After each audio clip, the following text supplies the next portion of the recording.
Welcome to our program on the Talon air rifle from Air Force. I'm Tom Gaylord, and today I'm going to cover the many features in this exciting new air rifle. The Talon is a compressed air rifle, or what some people call pre-charged. It has an enormous volume of air that frees you up from the need to carry support equipment or cock a powerful spring.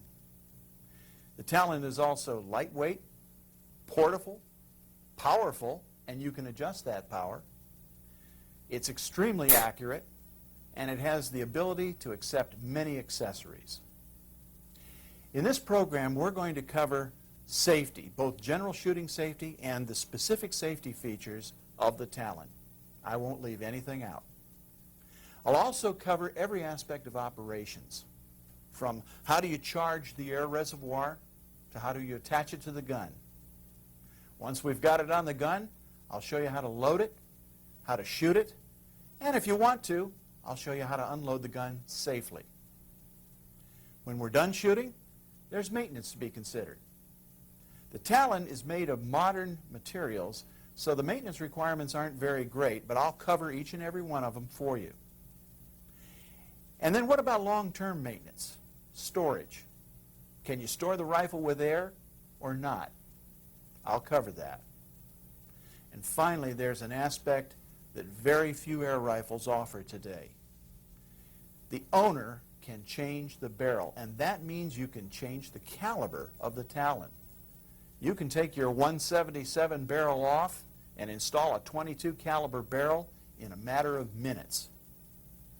Couple that with the adjustable power and the accessories, and the Talon isn't just a wonderful air rifle, it's an entire shooting system that the owner can customize, modify, and do anything they want to suit their air gunning needs. Finally, we'll talk about the accessories. This program isn't long enough to show them all, but I will talk about them, and I'll show you some of the more common ones, like the bipod, the scope, and some of the other things that most owners will want. And speaking of the scope, in this program, I'll show you how to mount a scope and how to sight in this rifle the easiest way. And I've saved the best for last. The Talon is made in America. It's made right in Fort Worth, Texas. So parts, service, literature, accessories, anything you need for this gun, they're all available and close by. Now let's talk about safety. There are three safety concerns that I want to cover with you today. One is general shooting safety. The second is safety with high-pressure air, and the third are the specific safety features incorporated into the Talon air rifle. First, general shooting safety. Never point a gun at anything you don't want to shoot. If you think about it that way, you'll always be conscious of where that muzzle is pointed, and that'll be safe. Also, along with where you point it, always assume that the gun is loaded, whether you know it is or know it isn't. If you handle the gun as though it were loaded, you'll never point that muzzle at something it should not be pointed at. Always check your target. The Talon is extremely powerful, and it can penetrate some soft targets. What's on the other side of the target? Are you shooting safely? And while we're talking about what's on the other side of the target, let's talk about backstops for a moment. With some guns, like BB guns and low-powered air guns, you can get away with wadded-up newspapers in a cardboard box. Some people shoot at rolled-up carpet. But with the Talon, you really need a good bullet trap. Our recommendation is to use a 22 caliber rimfire bullet trap. That way you know that you can't over-penetrate. Always be conscious of children and animals in the shooting area, not just in front of the gun, but to the sides as well. When these pellets strike their target, sometimes they fragment and throw off pieces of lead at high speed, or there could be a ricochet. And speaking of ricochets, let's talk about them. Don't be shooting at hard targets like trees, rocks, or even water at a shallow angle. You can get a ricochet off of that. Make sure that your pellet is going to end up where you want it to. Always insist that everyone in the shooting area has eye protection, like these shooting glasses. Now, I always wear safety glasses for my regular eyesight, so I don't have to worry about that. But if I didn't, I would wear safety glasses. And if you have people who have normal glasses, make sure they put safety glasses over them. Finally, always be sure to use the correct lead pellet ammunition. This was made for the gun, and it'll work just fine. Never use steel BBs. Make sure that only the correct lead pellets of the correct caliber are loaded in your gun. Don't use BBs. Steel BBs will ruin the barrel of the gun. It's a finely rifled steel barrel. Don't use darts, and don't use any homemade ammunition. Only use lead pellets of the correct caliber. And if you do, your Talon air rifle will operate flawlessly for a very long time. Let's take a look at some safety considerations for operation with high-pressure air. High-pressure air is a wonderful power source for the Talon. It gives you the ability to shoot dozens, up to hundreds of shots, depending on the power level you set. But there are some considerations you should be aware of. One of them is built right into the rifle. In the mouth of the air reservoir is this safety burst disc. This is the only air rifle on the market to have this. If the air pressure in the reservoir exceeds 3,000 pounds per square inch, this disc is designed to rupture and release all the air. And the disc is factory maintainable. Another consideration with high pressure air is your hoses and fittings. Inspect them periodically. Make sure they don't have any cracks, any corrosion, or in the case of rubber hoses, that there aren't any swellings on the hose that might indicate some sort of a failure. Make sure that you always bleed your connections before disconnecting. If you don't, you're going to get a surprise when the air rushes out. And we'll cover that when I show you how to pressurize the air reservoir of the Talon. And finally, and this is very important, only charge the gun with air.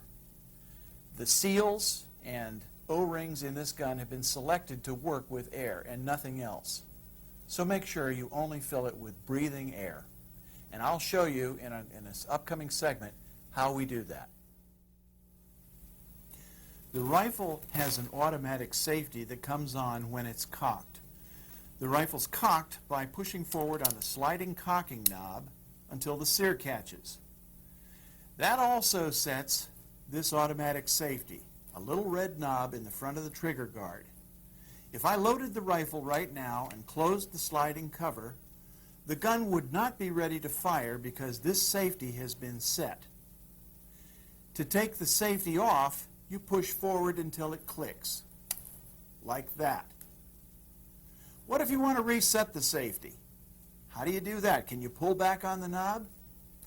Well, no, you can't. It's too small to get hold of, and it doesn't work that way. Here's how you reset the safety. Slide the cocking knob forward a second time and push until you see the safety click on. And you can reset the safety as many times as you want. What if you want to take a pellet out without shooting it? Here's a procedure you can use that's very safe. First, I'm going to load the gun. Now the safety went on. The gun is now loaded and on safe, but I don't want to shoot it. I want to take the pellet out some other way. Step one is to remove the source of power. I'm unscrewing the reservoir. Without the reservoir, the Talon cannot shoot a pellet. Even though this gun is cocked, there's no way I can shoot a pellet out of it. There's nothing to push the pellet. In the back, through the cocking cover, and I push the pellet down the muzzle, down the barrel, rather, and out the muzzle. And there's the pellet. This is the way your Talon comes packaged. There's the rifle with the firing assembly and all the parts plus the barrel, and then the reservoir is separate. And over here we have the standard scuba filling adapter. Let's take the gun out of the box and put it together. Not too difficult. There's only two parts. I find it's easiest to cock the rifle first. We know how to do that. Just push the cocking handle all the way forward until it catches. The reason for that is the sliding cocking cover puts pressure on the reservoir as you're threading it home, and sometimes it doesn't let it go all the way. All you have to do now is connect the two parts and screw them together. Very easy.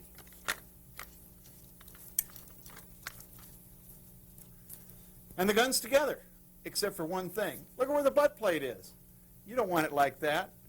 But with the Talon, you don't have to worry.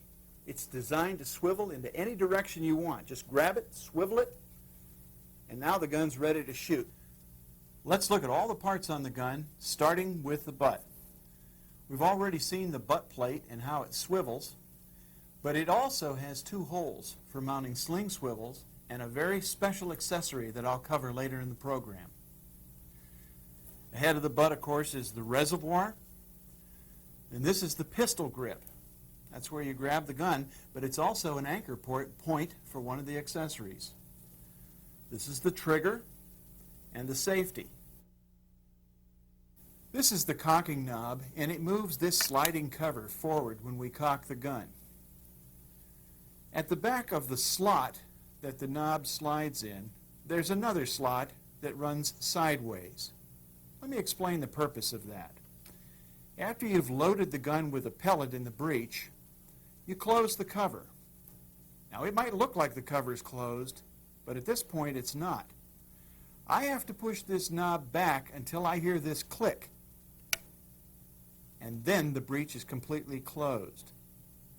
So I'll know that I've pushed it all the way. The manufacturer has put this sideways slot.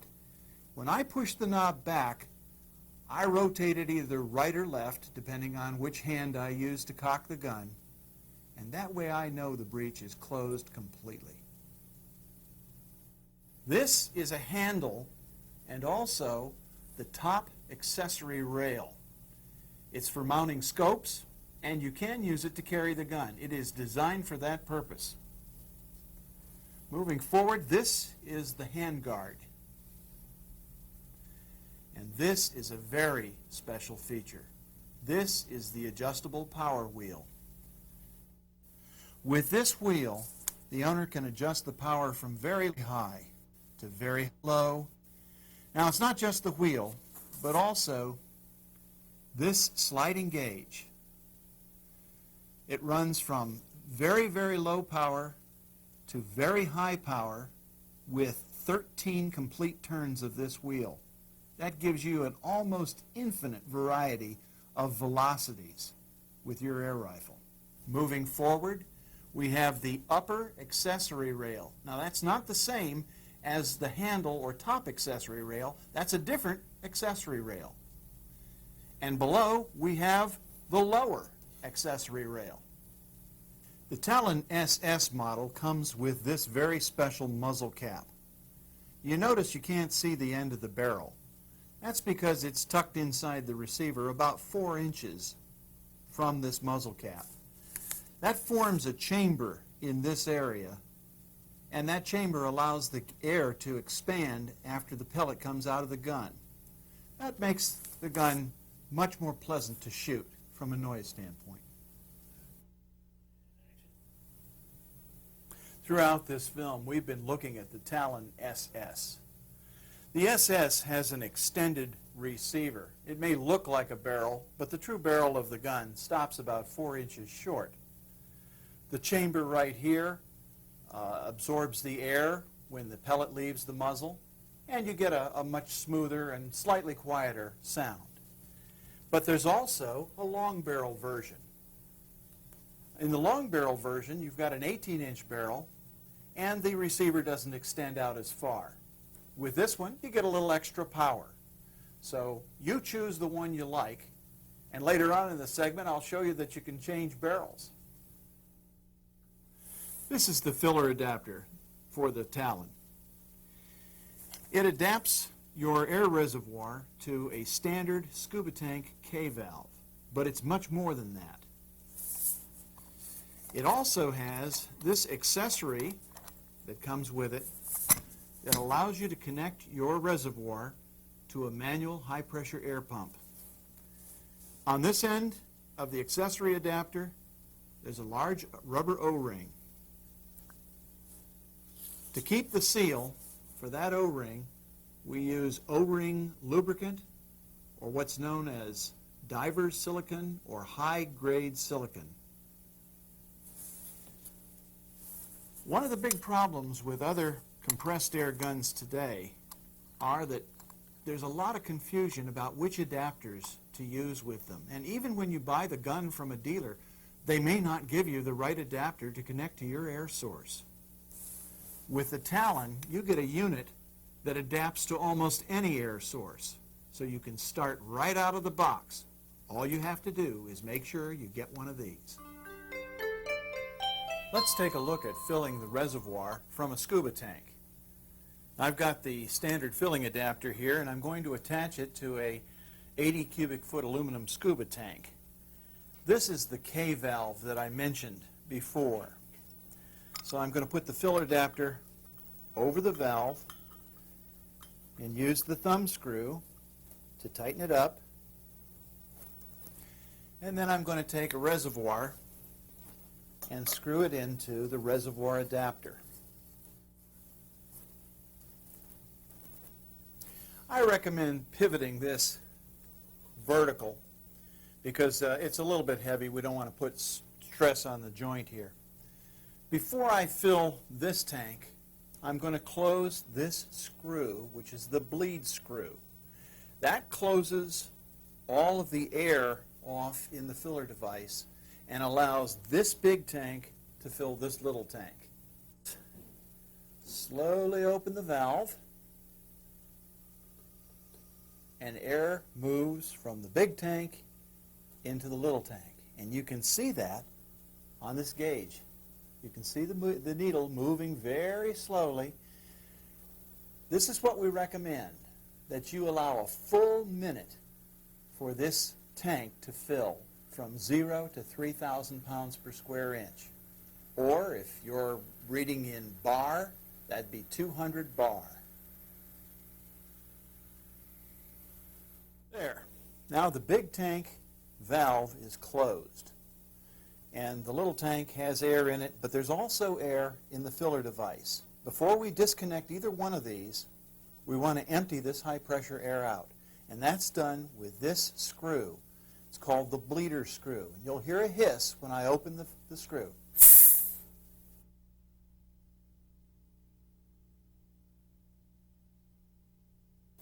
Now we have a filled tank, we can put it on the gun and start shooting. Another way to fill the reservoir is with the adapter for the manual pump. If you remember, the adapter comes off of the standard Talon fill device. We can set that part aside. This adapter screws on the base of this manual pump. Now it's the same adapter that we used before, so the reservoir attaches just like it did before. The difference here is the manual pump has its own built-in pressure gauge and bleed valve. So I want to make sure the bleed valve is closed on the manual pump before I start, because I don't want to be pumping a bunch of air that's going nowhere. It's all set up now, so let me fill it up.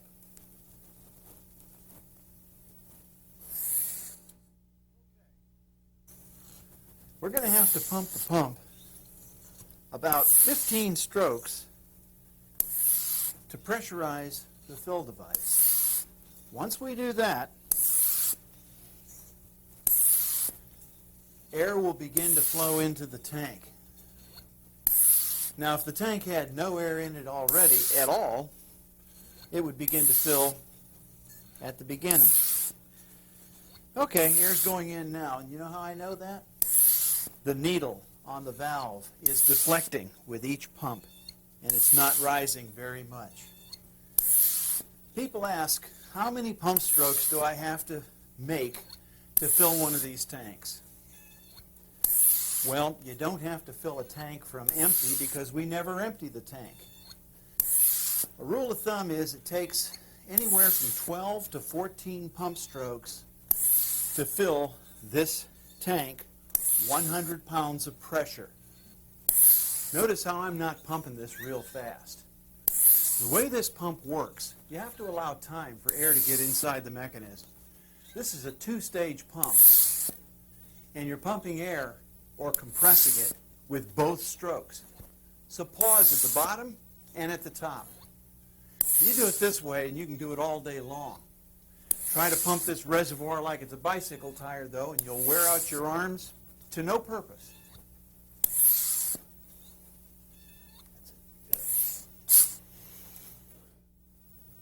The last step when you're using the pump is to bleed the connection. The pump has a bleeder valve at its base. So all I'm going to do is open that bleeder valve and there'll be a hiss of air out the side of the pump block. It's just a little hiss, and once that's done, I can remove the tank just like I did before with the scuba tank. And I'm ready to shoot the gun. Let's load the gun. First, we cock it by pushing the sliding cover forward until it clicks. That also puts on the automatic safety. Now, we load a pellet into the breech. Push it all the way in so it's flush with the back of the barrel. The last step is to close the sliding cover, and remember that last step is a click, like that, and then rotate the cover. The gun is now loaded and ready to shoot. The rifle is loaded. Now let's shoot. All we have to do is release the automatic safety, sight, then put our finger on the trigger, squeeze, and the rifle fires. That's all there is to it. There aren't a lot of maintenance procedures that you have to follow with the Talon, but there's a few, and let's go over them now. First, about barrel cleaning. The Talon is an air rifle. Therefore, the barrel never gets any of the combustibles in it that a firearm would. So you really don't have to clean the barrel. And we recommend that you shoot oiled pellets. If you do that, this barrel will last a very long time. However, if you do want to clean the barrel, only use patches. And when you're done with the barrel and it's clean, put an oily patch through it to protect the metal. The gun can be wiped down after you go to the field. If you get it dirty, clean the dirt off. But you really don't have to use any preservatives on it. It has all high-tech finishes and should last a very long time. About the only place that will get dirty and retain dirt is the foam padding on the reservoir. This is where your face contacts the rifle on the butt. You may have to use a little soapy water on that. Make sure you dry the gun down thoroughly after you've taken it to the field and put it away. The big question that everybody wants to know the answer to is the reservoir. Do I have to empty my gun after shooting? And the answer is absolutely not. You not only don't have to empty your gun, don't empty your gun.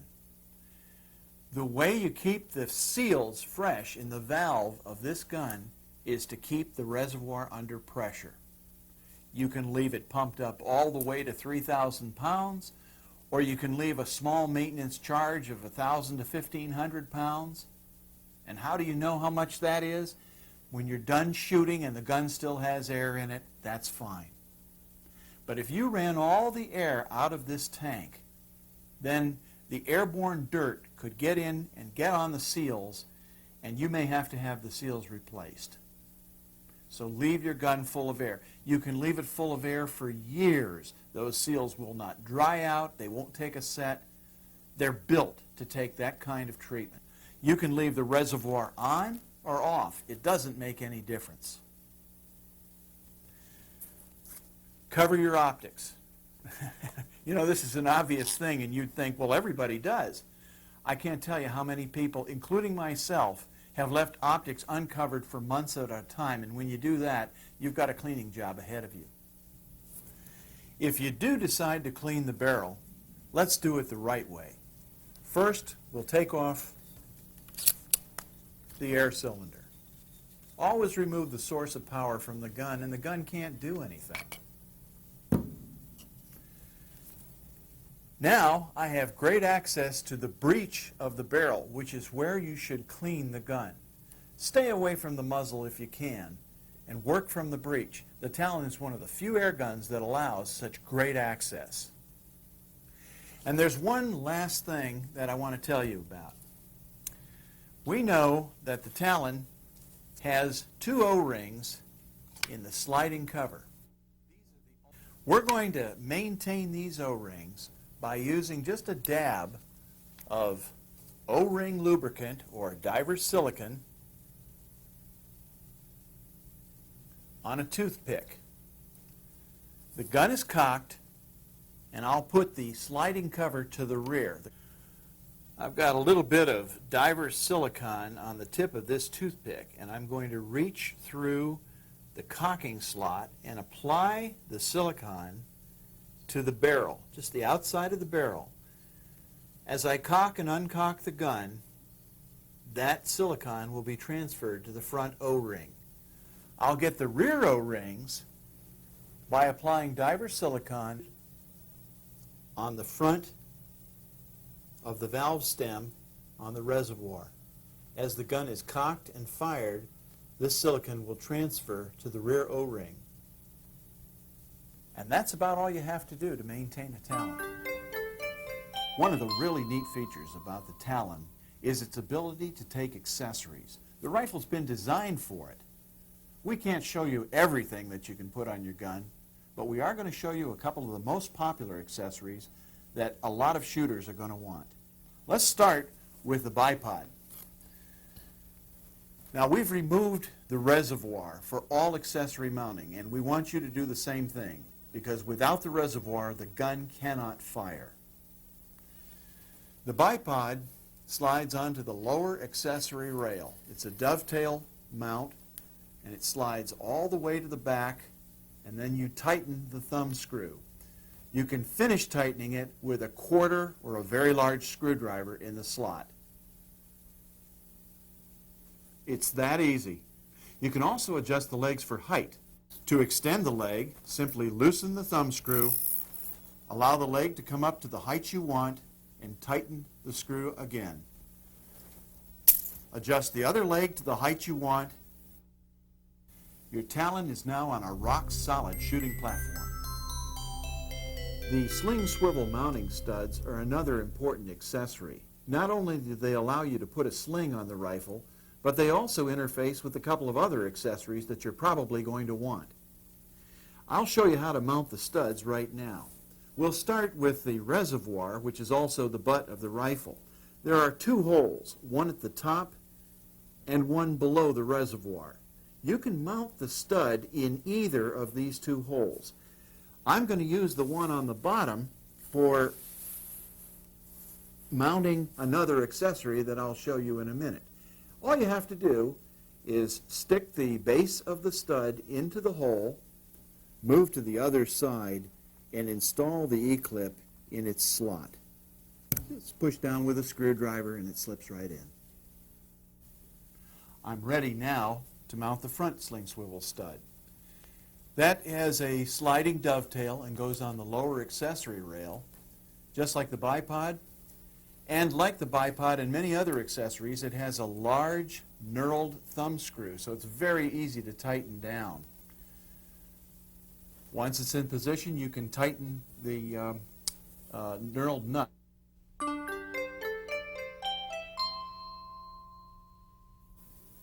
The first step is to install the front. We'll take the hook and insert it in the pistol grip slot and hook it around the pin that's inside that slot. Once we have it securely hooked around, we'll tighten the thumb screw to lock it down. Now that I have the front secured, I'm going to put the reservoir on the rifle and attach the rear of the bar.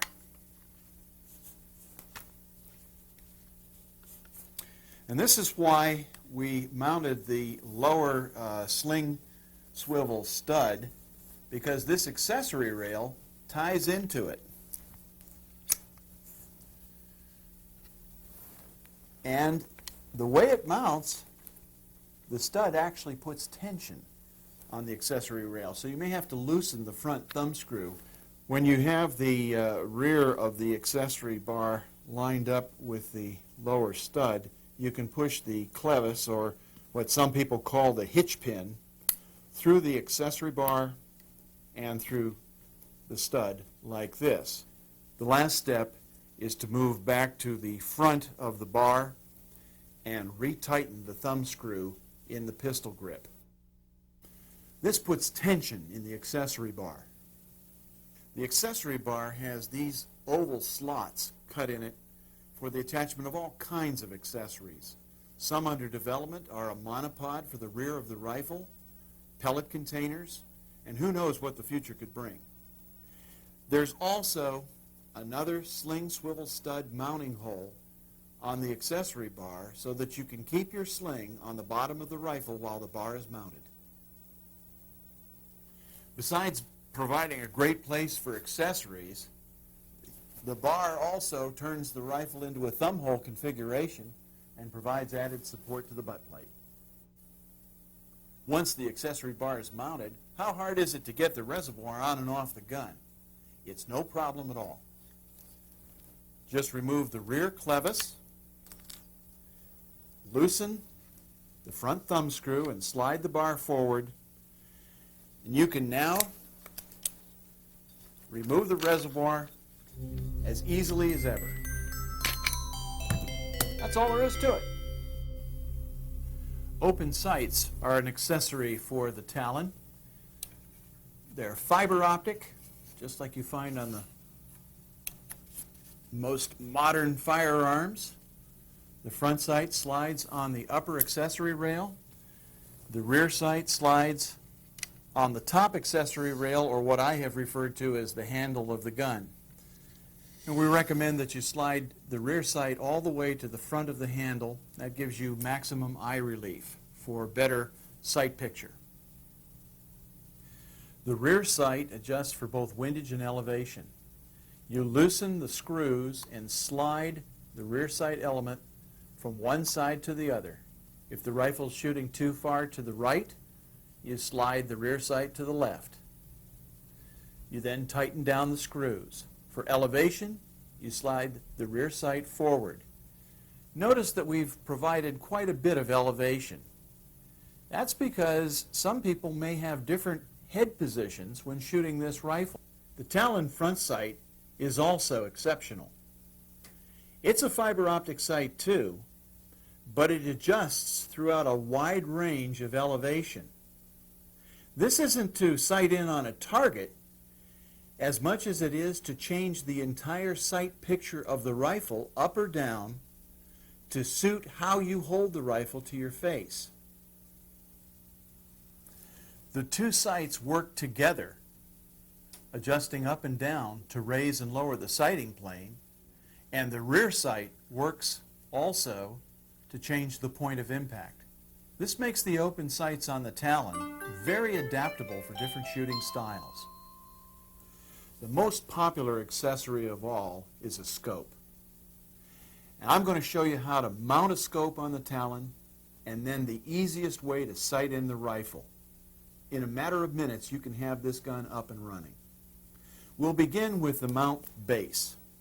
I'm going to slide it on the top accessory rail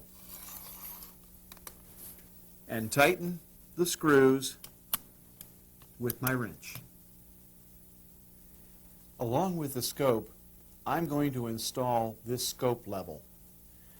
With this on the rifle, I'll always know that the rifle is level, and everything else I do with the scope will refer to this bubble level. It's an inexpensive accessory, and I strongly recommend that if you're going to put a scope on your rifle, you put one of these on as well. I'm installing the level on the upper accessory rail, starting at the muzzle and sliding down the dovetail to come to a stop in front of the handle. Once again, with this level, I can establish the vertical reference for the scope. I can keep the scope exactly vertical and horizontal. And that's important when I want to adjust the reticle as I shoot at different ranges. So this is a handy accessory. You don't have to have one, but it keeps you from canting the rifle and the scope and your point of aim. And like all accessories, the level comes with a handy knurled thumb screw to tighten down. I've selected these rings for my Talon. Normally you'd use high rings, which would be a little higher than these, because of the straight line of the Talon's stock. But I've already installed a base on the top accessory rail. So putting these rings on the top of that base instead of directly to the rail will give me all the height I need. The rings go on the base with the standard dovetails and tighten with the thumb screws we've talked about. Now it's important for you to understand that the Talon does not recoil when you shoot, unlike some air rifles. So we don't need to torque these rings down real tight. Once I get them finger tight, I'll come back with a quarter in the slot and I'll tighten them with that. And that's about all I have to do. That scope will stay mounted. With the rings in place, I can put the scope on now. And I'll just lay it in the base of the rings. And I'll put the back strap on first. Doesn't matter whether you go back or front. This is just what I picked. This particular ring has 4 screws per strap. So I'll line those up with the holes and tighten them down. Now, it's not real important to tighten these screws down at this point because I'm going to want to rotate the scope back and forth to get the reticles aligned. So I'm not going to torque them down. I want to have some movement in the scope at this point. We're not going to make a specific scope recommendation today. We don't know what kind of shooting you want to do, and there's all kinds of good scopes on the market. We've selected a variable power scope, but there is one thing to consider. Some airgun shooting is done at close range, so you'll want a scope that focuses down as close as you can get it. Generally speaking, that's about 10 yards. We've got that on this scope. Let's get the scope lined up. Don't need that bipod anymore. This is where the level comes in handy. What I'm doing is peering through the scope with both eyes open. One eye's on the bubble level, one eye's on the crosshairs. And I'm going to align the crosshairs so that the vertical line or reticle is straight up and down when the bubble's level. And I've got it right now. With my reticles aligned, I can finish tightening the scope screws, and that'll get everything the way I want it. Again, the Talon doesn't have any recoil, so you don't need to over-tighten these screws. Just make the scope secure, and that's as far as you have to go. The scope mount I've selected has one additional feature I'd like to point out. This wheel at the rear of the base allows me to adjust the rear of the base up or down, and with that I can adjust the alignment of the whole scope. That lets me line up the axis of the scope with the axis of the bore, and I don't use up all of my elevation adjustment in the scope. Later on, when I want to adjust from one target to another at different distances in the field, I can use the scope's adjustments, and there's plenty for me. Here's the simple sight-in procedure I promised. Scope's mounted securely, and I've got a target downrange 10 feet. That's right, 10 feet. The only point of this is to get my pellet on paper. I'm not trying to shoot a group. I just want to get on paper with a shot.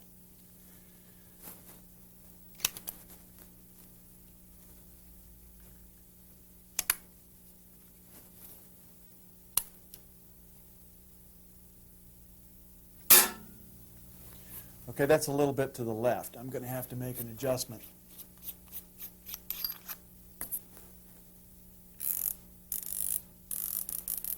I'm not counting the clicks. I'm so close to the target, I got to move it. I'm just going to move it. Okay? Take another shot.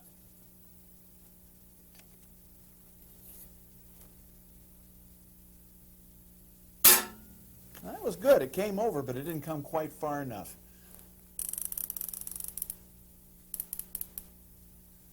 That ought to do it.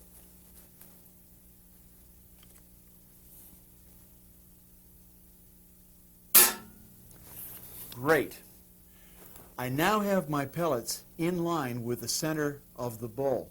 And you know something? At 10 feet, I can't even see that bowl real clearly. I'm just putting the crosshairs in the center of what I know the bowl is. It's very fuzzy, but it doesn't matter. I've got my pellets lined up left to right, but they're about 3 inches below the center of the bowl, and I knew they would be because the center of my scope is about 3 inches above my barrel. I'll fix that when I move the target out to 10 yards. The second step is to move the target back to 10 yards or 30 feet. I've done that, so now I'm going to see where my pellet strike is. Because of the way the scope and the bore are aligned, the pellet will appear to rise to the line of sight.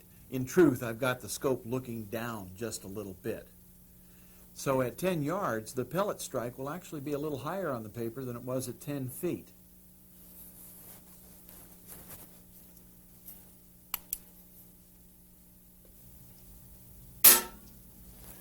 Well, that was good, but not good enough. I'm still going to have to bring it up a little bit. At 10 yards, the scope knobs start to affect the reticle a little bit more. So I've got to be careful how I do this.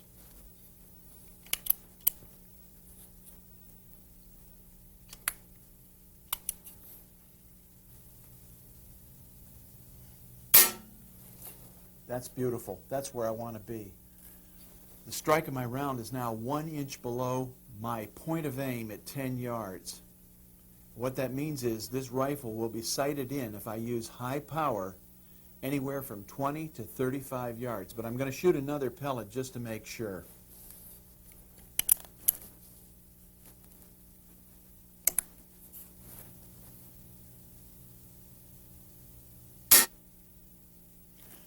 Well, it wasn't in the same hole, but it's a pretty good shot. I'm satisfied now that this rifle is sighted in. Of course, I will go out to the longer ranges and confirm this zero. But this procedure is so easy, I invite everybody to give it a try. We're going to change the barrel. And in so doing, we're going to change the caliber of the gun. First, we're going to remove the source of power, as we always do whenever we're working on the gun. Like always, we take off the reservoir and set it aside. Now I'll release the safety and decock the gun. Flip it on its back, and I'm going to use a 1/8 Allen screwdriver to remove the handguard. There's only one screw, and it's got short threads, pops right off. The handguard, however, is molded very closely to the outline of the rifle, and it comes off rather firm. That off, I'm going to change my Allen screw bit to a 3/32. There are only 3 more screws for this procedure. The first one is going to remove the muzzle cap. This is a short screw. Just a couple of turns and it's out of there.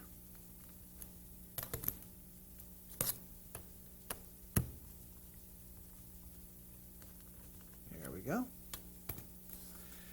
Now I can take off the muzzle cap. The muzzle cap is a little bit, not stiff, but certainly secure because it has an O-ring around it to keep it from vibrating. That also helps in the noise reduction. That leaves just 2 screws to get out the barrel. One here and one here.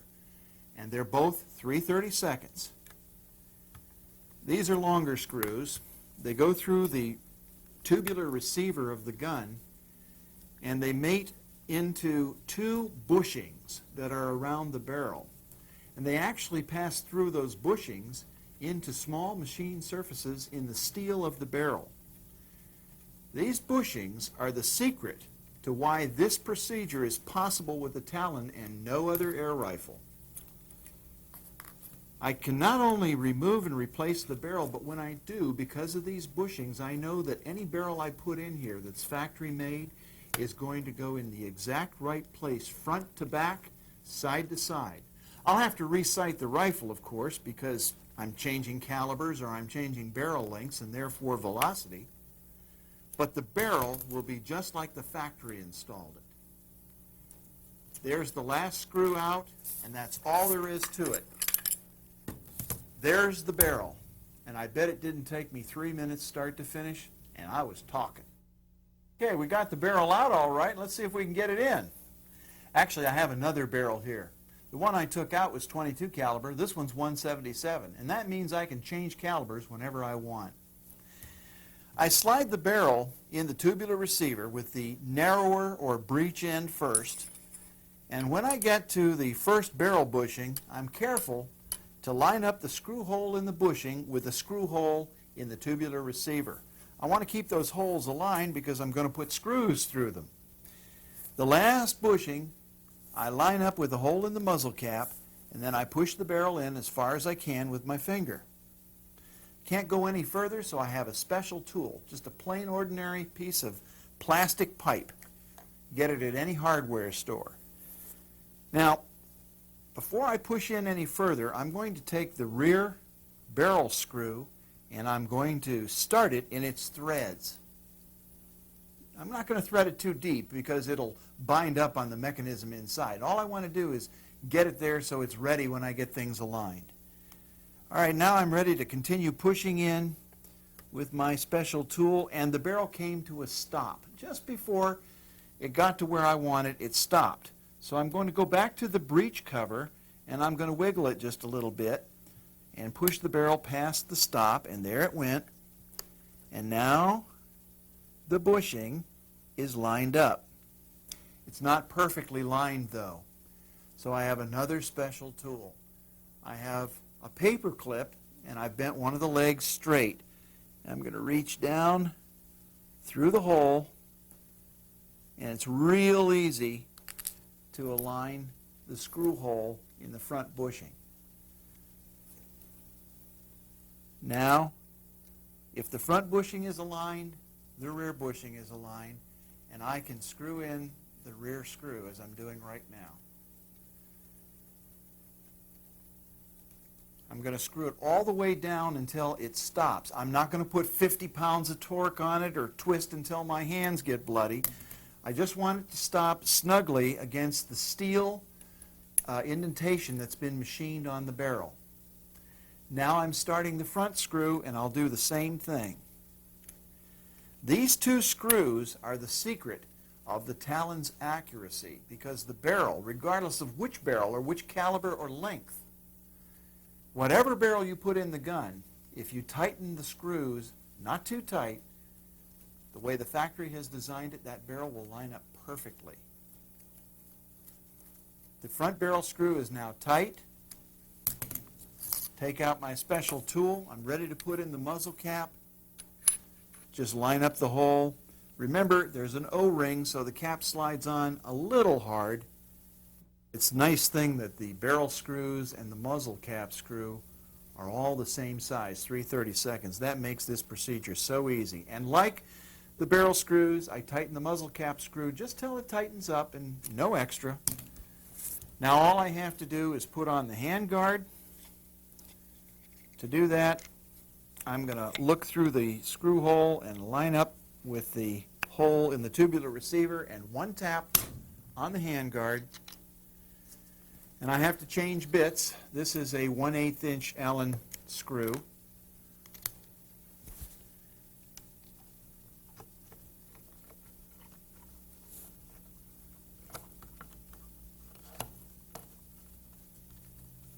I don't know if you caught that or not, but I jiggled the handguard around a little bit there until it lined up. But it's not any harder than that.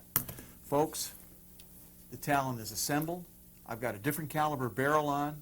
If I want to go shooting, all I have to do is put on the reservoir and I'm ready to go. Now, a reminder, this procedure is so simple, it's like changing the batteries in a flashlight. But you will have to re-sight the rifle in for each barrel that you put on. That's not a function of how the barrel registers in the gun, but rather a function of the different calibers and the different lengths of barrel. One of the really unique features about the Talon is the adjustable power wheel. Located on the left outside of the gun, it enables the shooter to dial the gun down for indoor target shooting or up for heavy hunting use. The wheel is actually two parts. The wheel itself has numbers from 1 to 16. One complete turn of the wheel goes through those numbers and starts all over again with the number 1. But there's also a scale here numbered from 1 to 13. A complete turn of this wheel advances this scale by 1. So you have 13 complete turns of this wheel, and that gives you an extremely wide variation of power settings. What you do is you find the pellet that you like at the power setting you like, and you write it down. And you can end up with dozens of good combinations for your Talon in the field and at home. I want to talk a little bit about pellets and how do you find the best pellet for the Talon. There's a couple of things you need to keep in mind. At low speeds, you probably get the best results from wad cutter pellets, and they certainly cut nice holes in paper if you're shooting at targets. At higher speeds, you probably want to use a round nose pellet. Pointed pellets and wad cutters have a place, but they don't really shoot as accurately as round nose pellets. But you know, the only way to know for sure is to try each pellet in your gun and shoot it for groups. And of course, you'll have to try it at several power settings too. So you've got a lot of fun ahead of you there. Now, there is one other recommendation I want to make about pellets. We recommend, and this is a maintenance procedure, that you oil your pellets. It's real easy to do. Take a pellet tin and take a piece of soft foam. This happens to be foam out of a Crosman Premier box, and it works great. Lay the foam over the box, cut it a circle with scissors, and just drop the foam down into the box. Then take some kind of good preservative oil. This is break-free, but you could use anything. Sheath works good, any kind of good oil. Drop about 30 drops on top of the foam, and then pour in one layer of pellets. Cover the box and just carry it around. The pellets will get oily from the contact with the foam. When you shoot oiled pellets, the oil transfers to the inside of the barrel, and it keeps it from rusting, it keeps it clean, it helps each pellet push out the crud that might have been deposited by the pellet in front of it. You never have to clean the Talon barrel. I'm here with a couple of guns. In my hands, I'm holding a very popular spring air rifle. It weighs about 9.5 pounds, takes 50 pounds of effort to cock the spring. And when it shoots, it has not quite the power of the Talon. People say that rifles like this free you up from a lot of worry and trouble. It's a powerful gun.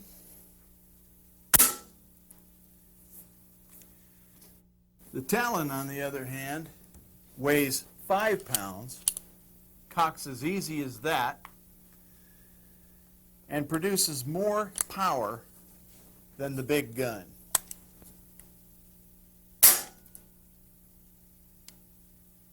In my book, that makes a better air rifle. Let's go over some of the more outstanding features of the Talon. It's a lightweight air rifle. As a matter of fact, for its power, it's the lightest air rifle around, at only 5 pounds, and the accessories don't add much. It's highly portable, as you've seen, and it's extremely accurate. We haven't spent a lot of time on that, but Talons have been known to shoot through wedding rings at 35 yards. So if you do your part, the gun will also hang in with you. The Talon is rugged, it's reliable, and it's been designed for low maintenance. Each Talon starts out as a billet of aircraft aluminum like this one. which is then machined, cleaned up, smoothed down, prepared, and finally coated with high-tech finishes so you'll have very little maintenance problems. This is why the Talon is such a long-lasting gun and requires so little in the way of maintenance. One of the big features of this gun is adjustable power. Very few air guns have it, and the Talon's adjustments are easier than any. On the left side of the gun, the owner can dial the screw down and shoot at very low velocity and quiet in the basement, or you can take the rifle out, dial up to high power, and go hunting. Or find a spot in the middle where you enjoy shooting it and just leave it there. And along with your power wheel comes the largest air reservoir on the market. Of course, it depends on what power setting you use, but you can get hundreds of shots from the Talon. You've seen that it's easy to fill, and I filled it for you both with a scuba tank and a hand pump. Yes, hand pump takes a little longer, but it frees you from having to go back to fill again. And if you want, you can buy a separate reservoir and carry a spare into the field, and you never have to fill. Another great feature of this gun is the owner can change the barrel. And there aren't many air guns where you can do that. And what that means is you can change the length of the barrel. You can also change the caliber. So the Talon isn't just an air rifle, it's an entire shooting system. And with the accessories that you can put on it, you can customize it any way you want. We've shown you some, but there's so many more, you might want to take a look at the brochure. The gun is easy to load, it's easy to shoot, it's very straightforward. Just a little bit of work with it and it'll soon become second nature. And I've saved the best for last. The Talon is made right here in the USA, in Fort Worth, Texas to be exact. So if you ever have a question or you need technical support or information, or if you just want to find out what the latest accessories are, you can go on their website and contact them directly. I hope you've enjoyed this program.